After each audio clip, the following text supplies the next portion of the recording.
YouTube వీక్షకులందరికీ నమస్సుమాంజలి. ఈరోజు శ్రీదేవి భాగవతం మొదటి స్కందంలో 13వ అధ్యాయాన్ని ప్రారంభిస్తున్నా. సుద్యుమ్నుడు 13 ఊర్వశీ పురూరవులు. సుద్యుమ్నుడు దివంగతుడయ్యాక పురూరవుడు రాజ్యమేలుతూ వచ్చాడు. గుణవంతుడు పురూరవుడు, రూపవంతుడు, ధర్మశాస్త్రజ్ఞుడు, ప్రజారంజన తత్పరుడు. అతడి సామ్రాజ్యానికి ప్రతిష్టానపురం రాజధాని. అతడి ఏలుబడిలో రాజ్యం నిత్య కళ్యాణం పచ్చతోరణంగా ఉండేది. రాజ్యం రహస్యాలు పైకి పొక్కకుండా ఉండేవి. పరరాజ్యాల గుట్టుమట్టులు అవగతమయ్యేవి. ఉత్సాహశక్తి, ప్రభుశక్తి పురూరవుడిలో పూర్తిగా ఉండేవి. వర్ణాశ్రమ ధర్మాలు సడలకుండా శాసనం సాగిస్తూ ఉండేవాడతడు. బహుదక్షిణలతో గొప్ప గొప్ప యజ్ఞాలు చేశాడతడు. అద్భుతమైన దానాలున్నూ చేశాడు.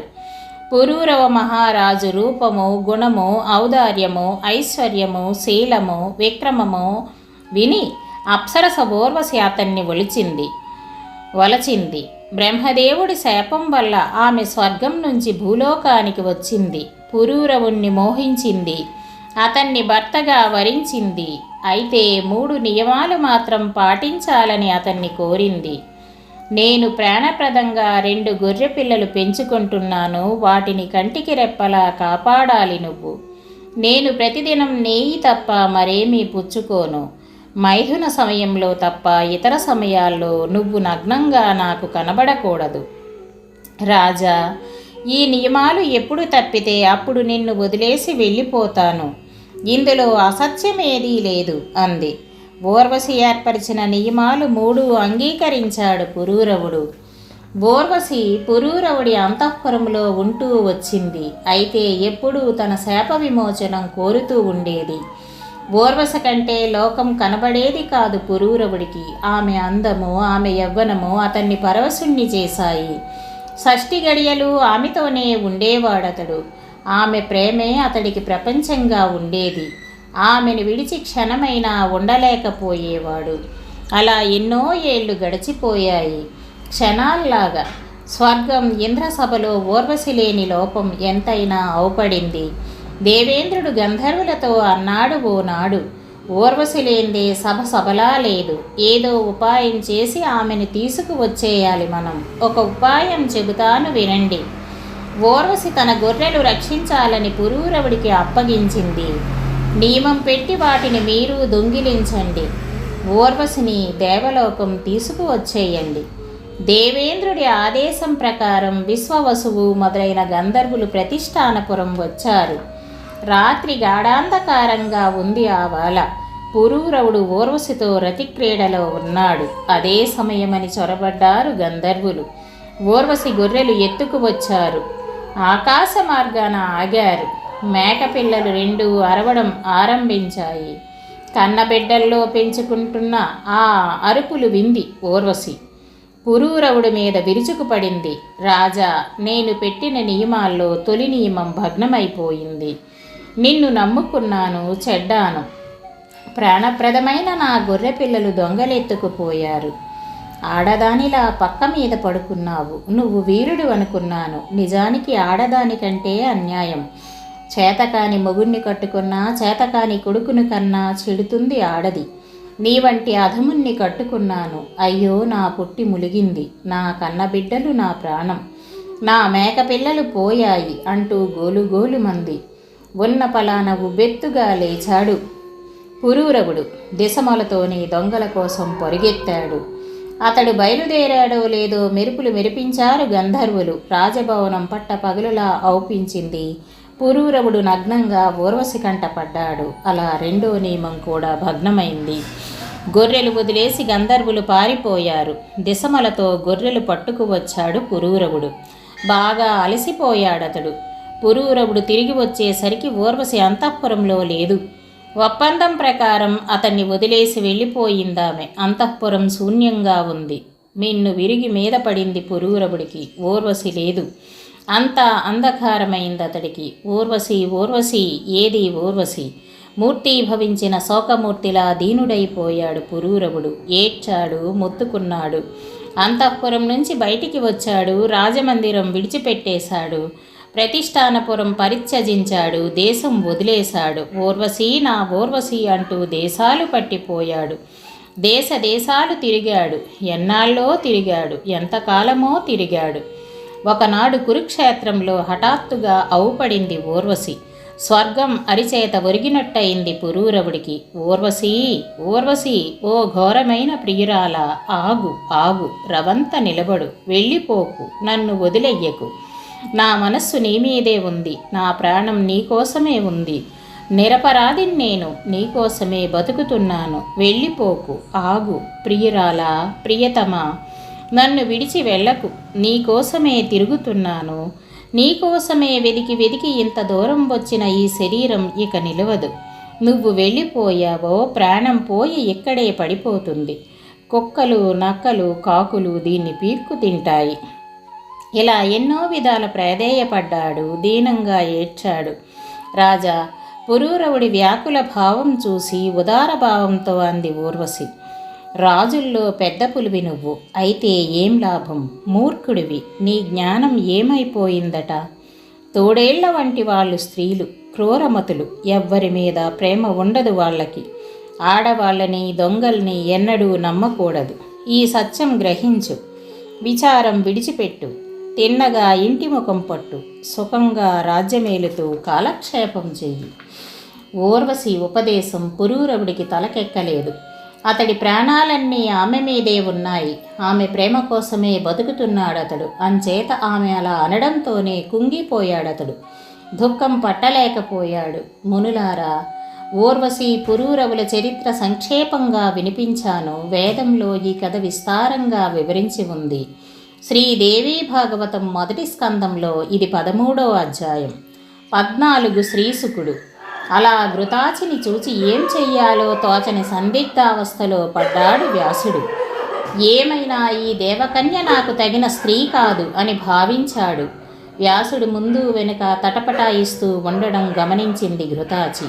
శాపం పడతాడేమో అని భయపడింది. ఆ భయంతో ఆమె ఒక చిలకగా మారి ఎగిరిపోయింది. చిలకని చూసి ఆశ్చర్యపోయాడు వ్యాసుడు. ఘృతాచిని మొదట చూసినప్పుడే అతడు చలించాడు. ఇప్పుడు ఆమెను చిలకగా చూసి అతడి మనస్సులో లేకుండా పోయింది. మనస్సు అదుపులో పెట్టుకోవాలనే సాయశక్తులా ప్రయత్నించాడతడు. కానీ విషయాసక్తమైన మనస్సు మల్లలేదు, ధైర్యం చిక్కలేదు. అగ్ని కోసం అరణి మధిస్తూనే ఉన్నాడతడు. ఇంతలో వీర్యస్ఖలనమైపోయింది. వీర్యం అరణిలో పడింది. అది గమనించకుండానే అరణి మధిస్తూ వచ్చాడతడు. చిత్రం, అరణిలో శిశువు పుట్టాడు. 3 మూర్తుల వ్యాసుడులాగే ఉన్నాడతడు. యజ్ఞంలో హవ్యంతో ప్రకాశించే అగ్నిహోత్రుడిలా అరణిలో ప్రకాశించాడు బాలుడు. చూసి పరమాశ్చర్యం పొందాడు వ్యాసుడు. శివుడి ప్రసాదమే ఇది అని ఆనందించాడు. అరణి గర్భంలో 2వ అగ్నిలో ఉన్న ఆ తేజోమూర్తిని కుమారుణ్ణి తీసి పట్టుకున్నాడు. మేరువు నుంచి కిందికి తీసుకువచ్చాడు. గంగానదిలో స్నానం చేయించాడు. బాలకుడి మీద ఆకాశం మించి పూలవాన కురిసింది. కుమారుడికి జాతకర్మ మొదలైన సంస్కారం జరిగించాడు వ్యాసుడు. దేవదుందుబులు మోగాయి.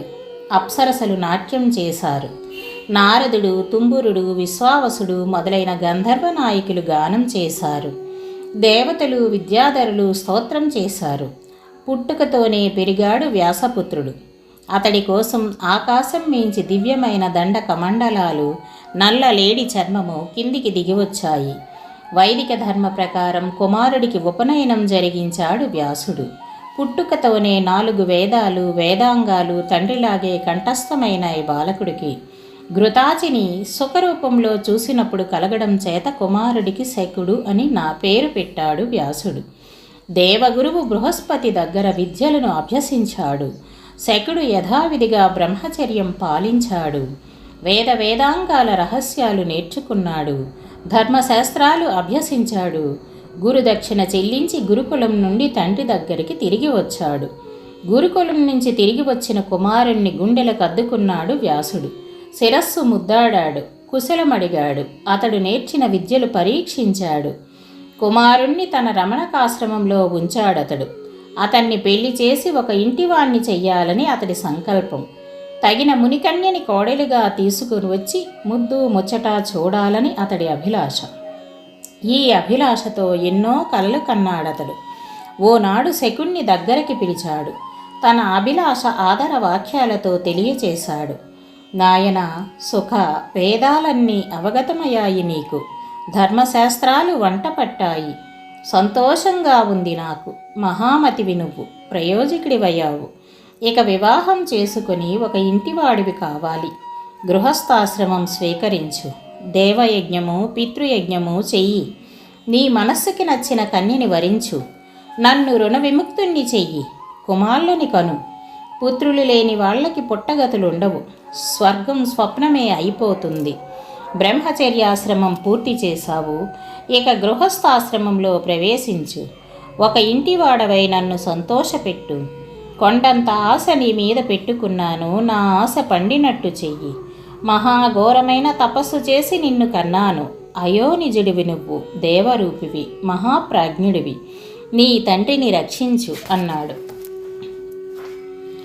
సంసారమంటే విరక్తితో ఉన్నాడు శుకుడు. తండ్రి ఉపదేశం అతడికి నచ్చలేదు. తండ్రి, ధర్మం తెలిసిన వాడివి నువ్వు, ఇదేమిటి ఇలా చెబుతున్నావు? నీ శిష్యుణ్ణి నేను, నాకు తత్వజ్ఞానం ఉపదేశించు, శిరసావహిస్తాను అన్నాడు. నాయన, మళ్ళీ చెవిలో గూడు కట్టుకొని నూరిపోశాడు వ్యాసుడు. 100 ఏళ్ళు తపస్సు చేశాను, శివుడి వరం పొందాను, నిన్ను కన్నాను. ఏ మహారాజును అడుగుతాను, నీకు కావలసిన ధనం తీసుకువస్తాను. యవ్వన కాలం హాయిగా గడపవచ్చు, నువ్వు నా మాట విను. మానవలోకంలో దుఃఖము లేని హాయి లేదు, తండ్రి మాట కాదంటూ అన్నాడు శుకుడు. సుఖమని మనం దేనిని అంటున్నామో అదంతా దుఃఖంలోనే నిండి ఉంది కనుక తెలిసిన వాళ్ళు దీన్ని సుఖమనరు. భార్యని కట్టుకోమంటున్నావు, ఆమె ఆధీనం కమ్మంటున్నావు. ఆడదానికి లొంగిపోయిన పరతంత్రుడికి హాయి ఎలా లభిస్తుంది? కర్రతోనో లోహంతోనో కట్టిన పురుషుడు కావాలంటే బంధ విముక్తుడు కావచ్చు, కానీ ఆలుబిడ్డల బంధనంలో పడినవాడు విముక్తుడు కాలేడు. మలమూత్రాల సంసర్గం వల్ల పుట్టిందే కదా ఆడదాని శరీరం. దాని మీద ఆసక్తి కలిగిన వారికి హాయి ఎలా కలుగుతుంది? ఇది తెలిసిన బుద్ధిమంతుడు ఆడదాన్ని ఎలా ప్రేమిస్తాడు? నేను అయోనిజుణ్ణి, యోని మీద కోరిక లేదు నాకు. ముందు కూడా యోనిలోనే పుట్టాలని లేదు. ఆత్మసుఖం అద్భుతమైనది, దాన్ని వదిలి నీచమైన యోని సుఖం అభిలషించలేను. ఆత్మారాముణ్ణి నేను, విషయవాంఛ రుచించదు నాకు. నువ్వే ముందు వేదాలు నేర్పావు నాకు. వేదాల్లోని కర్మకాండ హింసనే ప్రబోధిస్తుంది. బృహస్పతి విద్యా గురువు నాకు. గార్హస్థ్య సముద్రంలో మునిగి తేలుతున్నాడతడు. అవిద్య ఆవరించిన వాడు ఇతరులకి విద్య ఎలా నేర్పుతాడు? మునిగిపోతున్న మనిషి మరో మనిషిని ఎలాగ గట్టు చేరుస్తాడు? రోగంతో మూలుగుతున్న వాడు మరో రోగికి ఎలా వైద్యం చేస్తాడు? మోక్షం కోరుతున్నవాణ్ణి నేను, గృహస్థుగా ఉన్నవాడు నన్ను ఎలా ఉద్ధరిస్తాడు? అందుకనే ఆ గురువుకి నమస్కరించి నీ దగ్గరికి వచ్చేశాను. గృహస్థ ధర్మం కాదు, తత్వజ్ఞానం నాకు ఉపదేశించు, ఉద్ధరించు. సంసారం పాములా అవిపిస్తుంది నాకు, దాని ప్రసక్తే భయం కలిగిస్తుంది. జ్యోతిచక్రంలో నక్షత్రాలు తిరుగుతూ ఉంటాయి విరామం లేకుండా. అలాగే ప్రాణి సంసార చక్రంలో తిరుగుతూ ఉంటాడు తీరిక లేకుండా. పగలు రాత్రి ప్రయాణం చేస్తూనే ఉంటాడు, సూర్యుడు క్షణమైనా విశ్రాంతి లేకుండా. అలాగే ప్రాణి భ్రమిస్తూ ఉంటాడు నిర్విరామంగా. తత్వ విచారం ఒక్కటే సుఖం కలిగిస్తుంది ఈ లోకంలో. అశుద్ధంలోని పురుగు అశుద్ధమే సుఖమనుకుంటుంది. అలాగే ఈ సంసారం సుఖమనుకుంటారు మూర్ఖులు. వేదాలు శాస్త్రాలు చదివి కూడా సంసార సుఖం కోసం ప్రాకులాడే వాళ్ళు మహామూర్ఖులు. వాళ్ళని కుక్కలనాలి, గాడిదలనాలి, పందులనాలి, తప్పు లేదు. మానవ జన్మ దుర్లభమైంది. ఇలాంటి దుర్లభ జన్మ పొంది వేదాంగాలు చదివిన మనిషి సంసార బంధంలో తగులుకుంటే ఇక బంధ విముక్తుడెవడు కాగలడు? నా ఇల్లు, నా ఇల్లాలు, నా పిల్లలు అని పడిచచ్చే పాషాండు కూడా పండితుడనిపించుకుంటున్నాడు ఈ లోకంలో. ఇంతకంటే ఆశ్చర్యకరమైన అద్భుతం ఏముంటుంది? మాయతో కూడిన సత్వరజస్తమో గుణాల బంధనాల్లో తగులుకోని వాడే పండితుడు. అతడే మేధావి, అతడే శాస్త్ర పారంగతుడు. నిజానికి సంసార బంధనాలు బిగుసుకునే చదువు కాదు. భవబంధనాలు పుటుక్కుమనిపించేదే చదువు. మనిషిని గ్రహించి బంధిస్తుంది కనుకనే ఇంటిని గృహం అన్నారు. బంధన రూపమైన గృహంలో సుఖం ఎలా ఉంటుంది? అంచేతే గృహం అంటే భయం నాకు. ఆ పండితుడు మందమతి అభాగ్యుడు మాత్రమే సంసార బంధంలో తగులుకుంటారు. ఇల్లు బంధనాగారం కాదు, కుమారుడికి నచ్చచెబుతూ మళ్ళీ అందుకున్నాడు వ్యాసుడు. అది బంధన కారణమున్నో కాదు. గృహస్థుగా ఉండి కూడా ఆసక్తి లేనివాడు ముక్తుడే అవుతాడు. న్యాయంగా ధనం గడించినవాడు, యథావిధిగా వేదోక్త కర్మలు చేసినవాడు, పితృశ్రాద్ధం చేసినవాడు, సత్యపరుడు, శుచిమంతుడు అయిన గృహస్థుడు తప్పకుండా ముక్తి పొందుతాడు. బ్రహ్మచారులు, సన్యాసులు, వానప్రస్థులు, వ్రతపరాయణులు మధ్యాహ్నం అతిక్రమించాక గృహస్థుడి దగ్గరికి వస్తారు.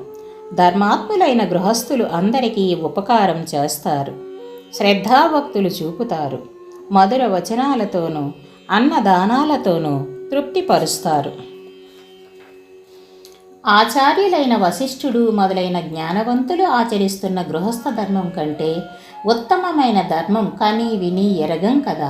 వేదోక్త కర్మలు చేస్తున్న గృహస్థుకి అసాధ్యమైంది ఏదీ లేదు.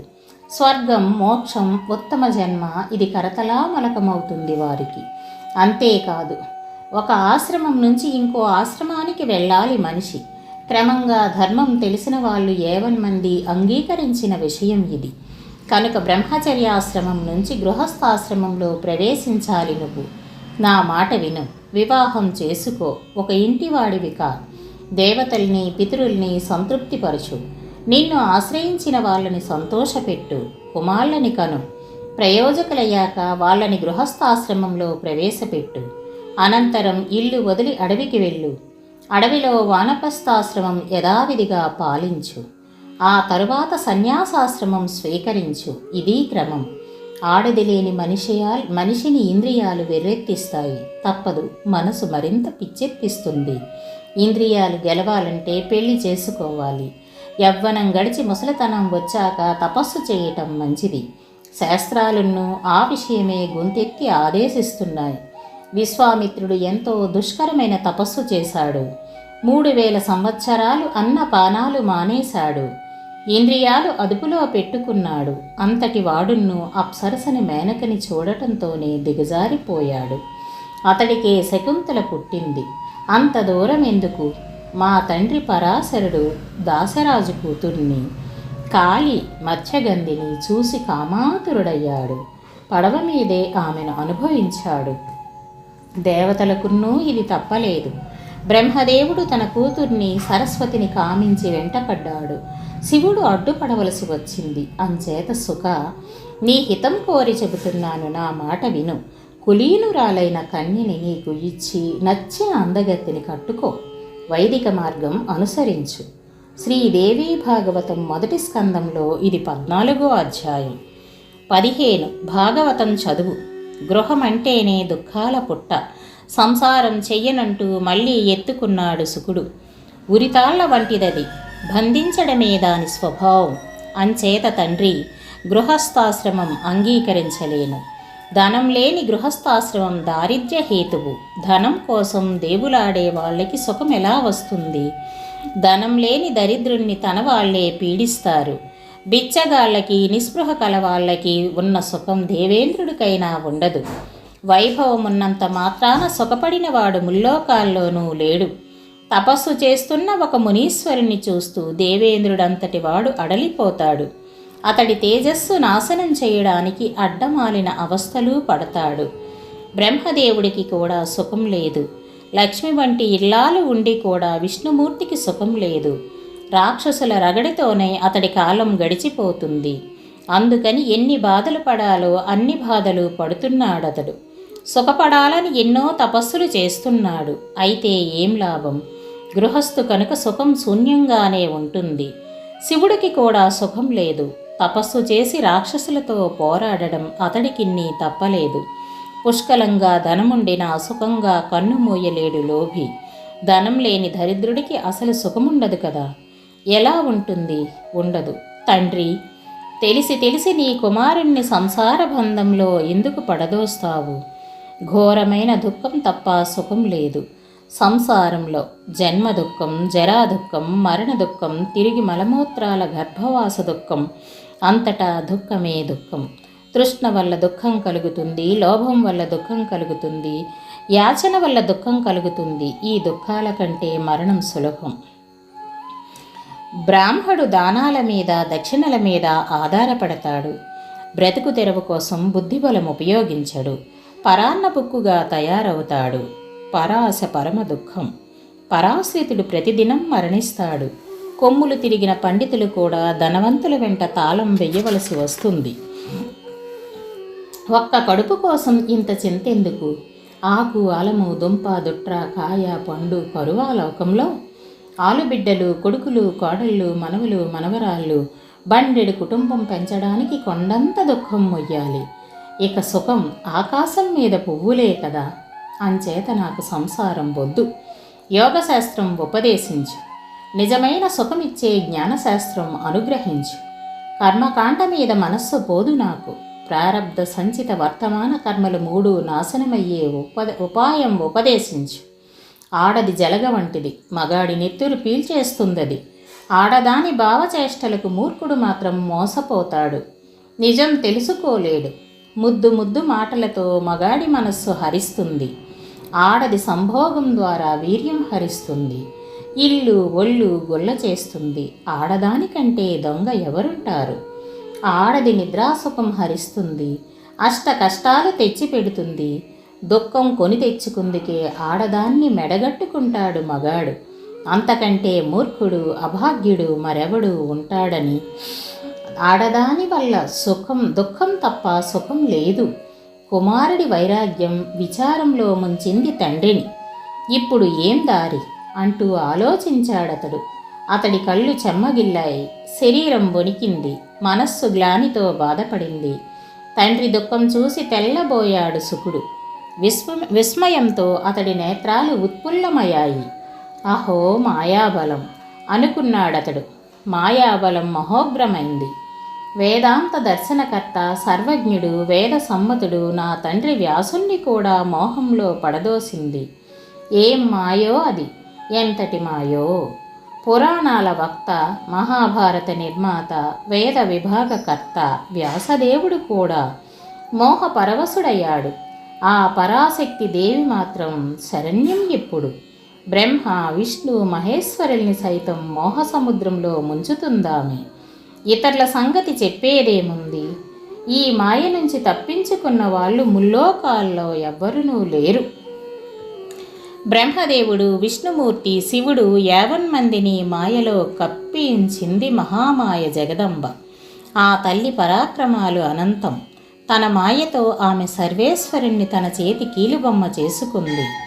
వ్యాసదేవుడు సాక్షాత్తు విష్ణు భగవానుడి అంశలో అవతరించాడంటారు పౌరాణికులు. అంతవాడు మోహసముద్రంలో పడి దుఃఖపడుతున్నాడు. ఈవేళ పుట్టి ములిగినట్టు భావిస్తున్నాడు. ఒక సాధారణ మనిషిలాగా కన్నీళ్లు కారుస్తున్నాడు. అవును, మాయాశక్తి ప్రచండమైనది. ఎంతటి విద్వాంసులున్నూ గ్రహించలేరు దాన్ని. ఎవరి వ్యాసుడు? నేనెవరు? ఏమిటి విశ్వం? ఏమిటి భ్రమ? పంచభూతాత్మకమైంది ఈ శరీరం. తండ్రి కొడుకు అన్న వాసన ఎక్కడి నుంచి వచ్చింది దీనికి? ఇది మాయ. ఎంతో బలిష్టమైంది మాయ. మహాపండితుల్ని కూడా తల్లకిందుల చేస్తుందిది. వ్యాసదేవుడి వంటి బ్రహ్మజ్ఞానిని ఏడిపిస్తూ ఉంది. ఇలా అంటూ సర్వకారిణి, సర్వదేవజనని అయిన జగదంబికకి నమస్కరించాడు శుకుడు. దుఃఖ సముద్రంలో మునిగిన తండ్రిని సంబోధించి హేతు సంగతంగా ఇలా అన్నాడు. తండ్రి, అందరికీ జ్ఞానం ప్రసాదిస్తున్నావు నువ్వు. నువ్వే ఒక ప్రాకృత జనుడిలాగా అజ్ఞానంలో దుఃఖించడం తగునా? ఇవాళ నీ కుమారుణ్ణి నేను. వెనుక జన్మలో ఎవ్వరిని? నువ్వెవరు? ఎవరికి తెలుసు నిది? మహాత్ముడివి నువ్వు ఇలా భ్రమపడతగునా? తండ్రి, ధైర్యం వహించు. ప్రబుద్ధుడివికా. విషాదం విడిచిపెట్టు. మోహం బలవంటిది. దానిలో చిక్కుకోకు. బయటపడు. కొడుకు మొహం చూస్తే ఆకలి తీరుతుందా? తిండితో తీరుతుంది. కొడుకు ముఖం చూస్తే దాహం తీరుతుందా? నీళ్లతో తీరుతుంది. మంచి సువాసనల వల్ల ముక్కుకి హాయి కలుగుతుంది. మంచి మాట వల్ల చెవికి ఆనందం కలుగుతుంది. ఆడదాని వల్ల సంభోగ సుఖం కలుగుతుంది. నిజమే, కాదనను. కానీ నీ కుమారుణ్ణైన నేను ఏం సుఖం కలిగించగలను నీకు? అజీగర్తుడు వెలిబుచ్చుకొని తన కుమారుడైన సొనస్సేపుణ్ణి బలి కోసం యజ్ఞపశువుగా హరిశ్చంద్రుడికి అమ్మేశాడు. ఎందుకని? ధనం కోసమని. గృహస్థాశ్రమంలో ధనముంటేనే సుఖం, సుఖానికి ధనమే సాధనం. ధనం లేని దరిద్రుడు సుఖంగా సంసారయాత్ర సాగించలేడు. మహామునివి నువ్వు. బ్రహ్మదేవుడి మనసులో మాటైనా అవగతమగుతుంది నీకు. నాకు బ్రహ్మజ్ఞానం ప్రసాదించు. తిరిగి గర్భావాస భయం లేకుండా అనుగ్రహించు. కర్మభూమి ఈ భూలోకం. మానవ జన్మ దుర్లభం, బ్రాహ్మణ జన్మ మరింత దుర్లభం. నేను బంధనంలో ఉన్నాను. ఈ విచారం నన్ను బాధిస్తూ ఉంది గాఢంగా. సంసార జంజాటంలో అడుగు పెడితే భయపడటం అసాధ్యం. అమిత బుద్ధిమంతుడైన కుమారుడు సన్యాసాశ్రమం కోసం ఆరాటపడుతూ అన్న మాటలు శాంత చిత్తంతో విన్నాడు వ్యాసుడు. అయితే నా భాగవతం చదువు అన్నాడు. శుభం కలిగించే గ్రంథం అది. వేద సమ్మతమైంది. అంత పెద్ద పురాణమున్నూ కాదుది. భాగవతంలో మొత్తం 12 స్కందాలున్నాయి. 5 లక్షణాలు ఉన్నాయి. అన్ని పురాణాలకు అలంకారం వంటిది అది. అది వింటే నువ్వు కావాలంటున్న సదసజ్ఞాన విజ్ఞానం కలుగుతుంది. కనుక భాగవతం చదువు. ప్రళయ సముద్రంలో మర్రాకు మీద బాలుడై పవళించాడు భగవంతుడు విష్ణుదేవుడు. అతడి మనస్సులో జిజ్ఞాస రేగింది. ఏ మహాపురుషుడు బాలకుడిగా చేశాడు నన్ను? ఎందుకని చేశాడు? ఏ ఉపకరణాలతో చేశాడు? ఇదంతా ఎలా తెలుస్తుంది నాకు? ఇలా ఎంతో ఆలోచించాడు. అప్పుడు భగవతి అర్ధశ్లోకంతో అతడి సందేహం నివారించింది. సర్వం కల్విదమేవాహం నాణ్యదస్తి సనాతనం. అంతా నేనే, నన్ను తప్పించి సనాతనమైంది ఏదీ లేదు. ఈ మాట ఓం ప్రథమంగా విష్ణు భగవానుడి హృదయంలోనే ఆవిర్భవించింది. ఈ సత్యవాక్యం ఎవరిది అంటూ ఆలోచనలో పడ్డాడు విష్ణుమూర్తి. ఎవరు పలికారిది? స్త్రీయా, పురుషుడా, నపుంసకుడా? ఎవరు పలికిన మాట ఇది అంటూ ఆ అర్ధశ్లోకం మననం చెయ్యడం మొదలుపెట్టాడతడు. మర్రాకు మీద పడుకొని మాటిమాటికి అదే ఉచ్చరించాడు. అలా కొంతసేపు గడిచింది. మహాలక్ష్మి అతడి ఎదుట ప్రత్యక్షమైంది. పరమశాంతంగా ఉంది ఆమె స్వరూపం. 4 చేతులతో శంఖము, చక్రము, గద, పద్మము పట్టుకుందామె. దివ్య వస్త్రం కట్టుకుంది. దివ్య భూషణాలు పెట్టుకుంది. ఆమె వంటి చెలికత్తెలే ఎంతోమంది ఆమెతో ఉన్నారు. ముసిముసి నవ్వులతో ఎదుట నిచ్చుంది లక్ష్మి. ప్రళయ సముద్రం మీద ఏ ఆధారము లేని చోట అలా ప్రాదుర్భవించిందామె. చూసి ఆశ్చర్యపోయాడు విష్ణుమూర్తి. ఇంతలో రతి, భూతి, బుద్ధి, మతి, కీర్తి, స్మృతి, ధృతి, శ్రద్ధ, మేధ, స్వద, స్వాహ, క్షుధ, నిద్ర, దయ, గతి, తుష్టి, పుష్టి, క్షమ, లజ్జ, జృంభ, తంద్ర ఈ 21 శక్తులు విడివిడిగా జగదంబ లక్ష్మి చుట్టూ ప్రత్యక్షమయ్యారు. వాళ్ళంతా మంచి మంచి ఆయుధాలు పట్టుకున్నారు. రకరకాల నగలు పెట్టుకున్నారు. మందారమాలలు, ముత్యాల హారాలు వేసుకున్నారు. మరింత ఆశ్చర్యపోయాడు మహావిష్ణువు. వీళ్ళంతా ఎలా వచ్చారు? నేను మర్రాకు మీద ఎలా ఉన్నాను? ఈ మహాసముద్రంలో మర్రాకు ఎలా వచ్చింది? చిన్నారి శిశువుగా చేసి ఈ మర్రాకు మీద ఎవరు పడుకోబెట్టారు నన్ను? నా తల్లి ఎవరు? ఏది? ఆమె లేదే ఇక్కడ. ఇదేదో మాయాజాలంలా ఉంది. ఇప్పుడే ఏదో మహాశక్తి నాకు దర్శనమిచ్చింది. ఎవరామె? ఎందుకని దర్శనమిచ్చింది? ఏమనేదామెని? ఇక్కడి నుంచి ఎటు వెళ్ళాలి నేను?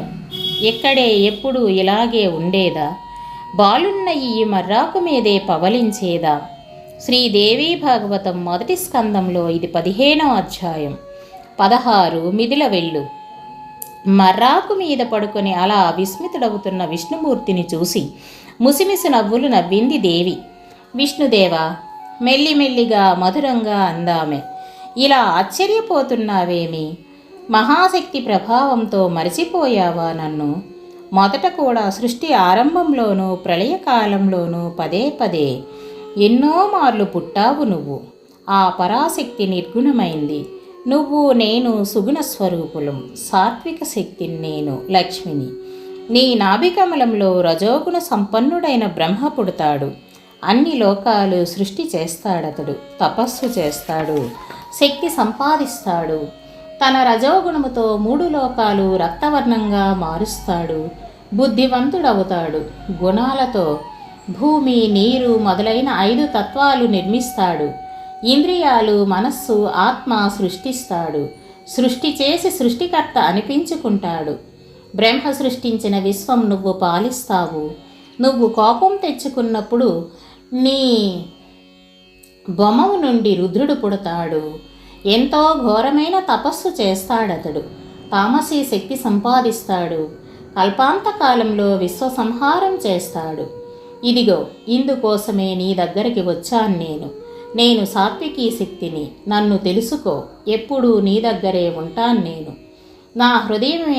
నీ హృదయమే నా నివాసం. దేవి లక్ష్మి మాటలు విని అడిగాడు స్వామి. కొద్ది క్షణాల క్రితం సగం శ్లోకం స్పష్టంగా ఉన్నాను. పరమ మంగళమైన వాక్యమిది. ఎవరు పలికారది? తెలియక కింద మీదవుతున్నాను. పెన్నిది స్మరించిన పేదలాగా ఆ సగం శ్లోకం స్మరిస్తున్నాను. చిరునవ్వు నవ్వింది లక్ష్మి. స్వామి, చెబుతాను విను. నువ్వు నన్నెరుగుదువు, ఎరుగువు కూడా. నేను నిర్గుణ స్వరూపము, సుగుణ స్వరూపము కూడా. నువ్వు అడిగిన సగం శ్లోకం పుణ్యవంతమైంది, పరమ రహస్యమైంది, శుభప్రదమైంది. అన్ని వేదాల సారమది. భగవతి మంత్రమది. అగుప్త మంత్రం. పరాశక్తి నీకు వినిపించింది. మనస్సులో భద్రపరచుకోదాన్ని. మరిచిపోకు. ఇంతెందుకు? సర్వశాస్త్రాల సారమది. నిన్ను పరాశక్తి అనుగ్రహించింది. అందుకనే నీ హితం కోరి ఆ సగం శ్లోకం ఉపదేశించింది. దాన్ని మించి తెలుసుకోవలసింది ముల్లోకాల్లోనూ లేదు. దేవదేవికి ప్రీతముడివి నువ్వు. అందుకనే ఆ మంత్రం అనుగ్రహించింది నీకు. లక్ష్మి మాటలు విన్నాడు కృష్ణమూర్తి. అర్ధశ్లోకం ఉత్తమమైన మంత్రమని తెలుసుకున్నాడు. హృదయంలో భద్రపరుచుకున్నాడు. కొంతకాలం గడిచింది. భగవంతుడి నాభికమలంలో బ్రహ్మదేవుడు పుట్టాడు. మధుకైటపులికి భయపడ్డాడు. భగవంతుడి శరణు వేడాడు. భగవంతుడు యుద్ధం చేశాడు. మధుకైటపులిని సంహరించాడు. వెనుకటి సగం శ్లోకం జపించడం ఆరంభించాడు. విష్ణు భగవానుడి జపం చూసి బ్రహ్మదేవుడు ఆశ్చర్యపోయాడు. జగదీశ్వర, ఏమిటి జపిస్తున్నావు? నిన్ను మించిన దేవత ఎవరున్నారు అని అడిగాడు. నీలోనూ నాలోనూ ఉన్న క్రియాకారణ శక్తిని విచారించు అన్నాడు విష్ణువు. అదిగో ఆ మహాశక్తినే జపిస్తున్నాను. ఈ ప్రళయ సముద్రానికి ఆమె ఆధారం. ఆమె ఆధారంతోనే సర్వ జగత్తు నిలుస్తుంది. ఆ మహాశక్తి సనాతన అపరిమేయ. ఈ చరాచర జగత్తంతా ఆమె సృష్టించింది. ఆమె ప్రసన్నురాలైనప్పుడు మానవులకు మోక్షం ప్రసాదిస్తుంది. ఆమె పరమ విద్య, ముక్తికి హేతుస్వరూప, సర్వేశ్వరి ఆమె. సంసార బంధనాలన్నిటికీ ఆమె కారణం. నేను, నువ్వు, ఈ సమస్త విశ్వము ఆమె చిచ్చక్తి వల్లే ఆవిర్భవించాయి. ఇందులో రవంతా సందేహం లేదు. ఆమె అనుగ్రహించిన సగం శ్లోకం నేను జపిస్తున్నాను. ఆ సగం శ్లోకమే భాగవతం. ముందు ముందు ద్వాపర యుగంలో ఈ భాగవతం విస్తారమవుతుంది అన్నాడు విష్ణు భగవానుడు. సుఖ భగవంతుడి నాభికమలం మీద కూర్చుని బ్రహ్మదేవుడు భాగవతం విన్నాడు. అమిత బుద్ధిమంతుడైన తన కుమారునికి నారదమునికి వినిపించాడతడు. నారదుడు నాకు వినిపించాడు.